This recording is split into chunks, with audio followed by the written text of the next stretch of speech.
রাজশাহী জেলার তানোর থানার এলাকায় অবস্থান করছি। এই যে দেখতে পাচ্ছেন, এটা ব্রিজঘাট এলাকায় বন্যায় কবলিত হয়েছে। এই বন্যার তোড় স্রোত অনেক দূর পর্যন্ত, এই স্রোত দেখতে পাচ্ছেন। এই স্রোতের মধ্যে লোকজন মাছ ধরছে।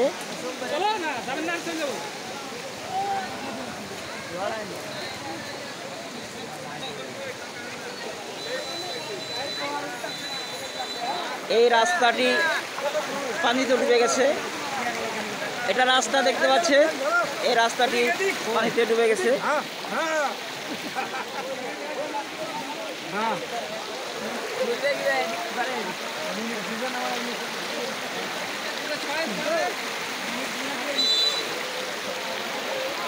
দুই থেকে আড়াই কিলো রাস্তা পানিতে তলিয়ে গেছে।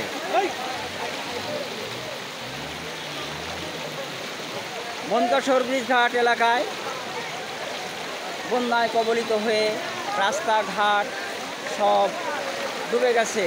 মানুষ চলাচলের বড়ই কষ্টকর হয়ে পড়েছে। এই যে সেই ব্রিজঘাট স্কুল, এই স্কুলটির ভিতরে পানি ঢুকে গেছে, স্কুল মাঠ ডুবে গেছে। স্কুল মাঠ ডুবে গেছে, স্কুলের ভিতরে পানি ঢুকে গেছে। এই যে দেখতে পাচ্ছেন। আর এই যে এখানে দেখতে পাচ্ছেন বিশাল এই জলা সমুদ্র, শত শত ধানের জমি ডুবে গেছে এখানে। এই ধানের জমি ডুবে গিয়ে এই অনেক ধান ক্ষতিগ্রস্ত হয়েছে। অনেক ধানের জমি ক্ষতিগ্রস্ত হয়ে পড়েছে।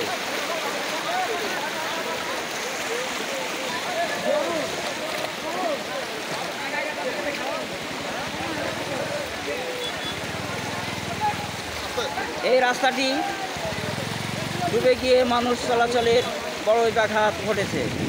এই পানির মধ্যে দিয়েই লোকজন চলাফেরা করছে, মানুষজন চলাফেরা করছে। আর এই সেই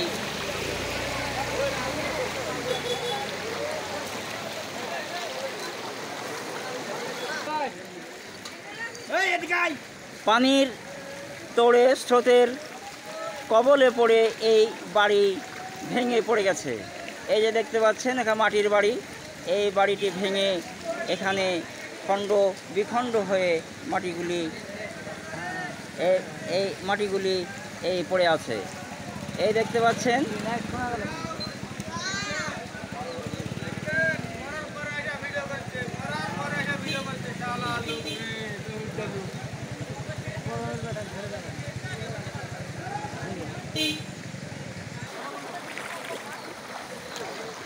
এই রাস্তার উপর দিয়ে পানি প্রবাহিত হচ্ছে, দেখতে পাচ্ছেন। এই রাস্তার উপর দিয়েই পানি প্রবাহিত হচ্ছে। এই পানির তোড়ে এই যে এখানেও আরেকটা বাড়ি ভেঙে পড়েছে।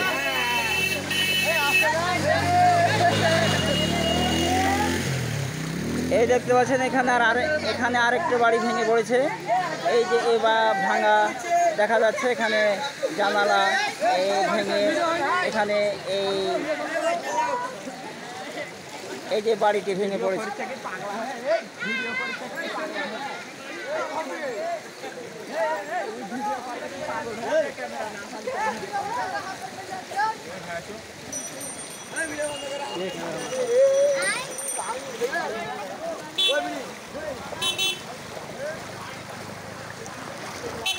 মানুষের ধারণা এটা হঠাৎ অপ্রত্যাশিত এই বন্যা।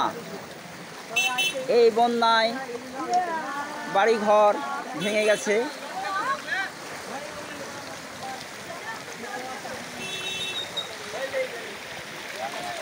হ্যাঁ প্রিয় দর্শক, আরেকটি দৃশ্য দেখাচ্ছি। বিশাল জলা সমুদ্রের মতো দেখা যাচ্ছে। এটা একটা বিল, এটা ধানের ক্ষেত। এই ধানের ক্ষেতগুলো সব ডুবে গেছে।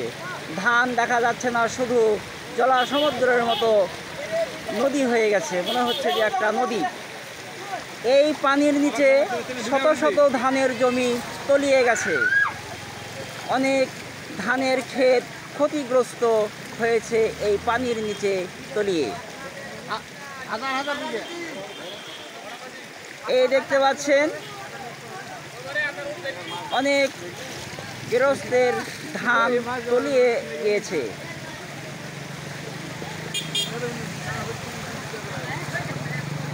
এই যে দেখতে পাচ্ছেন এই স্রোতের তোড়ের মধ্যে মানুষ জাল দিয়ে মাছ ধরছে, অনেক সুন্দর।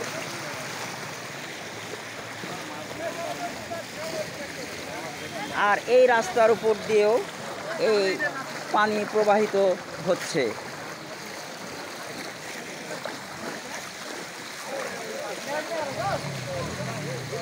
এই পর্যন্ত ছিল আমার এই ভিডিও।